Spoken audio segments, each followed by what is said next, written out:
All right, here we go. So let's go ahead and do these allegations. So the Uyghurs are being mistreated. And let's go there with this for the United States, okay? Let's say that the Uyghurs are being mistreated. Then every action that we take against the people that are in charge over there for the Uyghurs that we can't prove, then we're just inciting. Because our Department of Justice, I don't know if you know who they are, they're the people that are in charge. Almost weekly, on a weekly basis, they're either busting police officers or guards for either smuggling in contraband, murdering people inside the prison, anally probing people with tasers, shocking people till they're dead with tasers, refusing to give people food.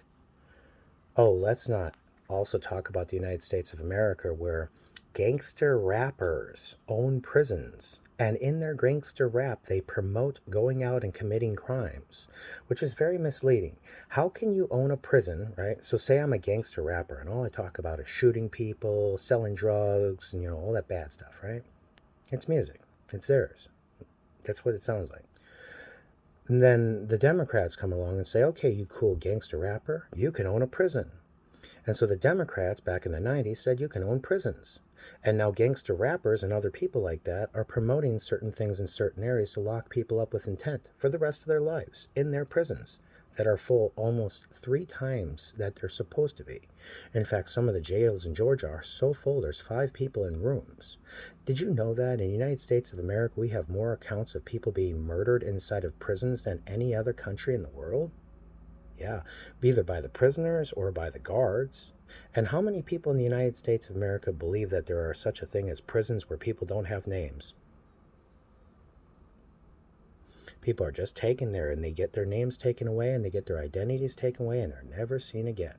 The United States of America, if it were to judge the Uyghurs, would be very, very, very, very much set up against a wall because its prison system has enough people to come forward to talk about you and the witnessing of the beatings that you've done to American people that will testify on television, places like Oprah Winfrey, and talk about how police officers slap black men in the face.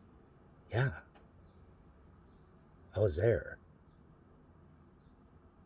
You guys treat them like shit in prison. Treat everyone like shit in prison. I saw you guys do all sorts of stuff. I was in prison for 5 years. So before we go at the Uyghurs for anything, don't forget what you do. Oh, Derek Chauvin, let's just murder somebody in public. We don't have anything like that from the Uyghurs, do we? No, we just got police officers murdering people in public. Isn't that the coolest? Let's go have a fight with China over Uyghurs. Oh no, we're not having a fight with China over Uyghurs. We've got racist commentary being done by the Aryan nation of white supremacists that own the fucking monopolies that want a war against people because they are making money and they need to have it. Otherwise, their viewership goes down. That's right. Let's turn somebody into an enemy. Hey, why don't we say something terrible about one of our friends? Make up a lie. Oh, that's right. We can't make up an enemy about BBC because Rupert Murdoch owns Sky News, doesn't he?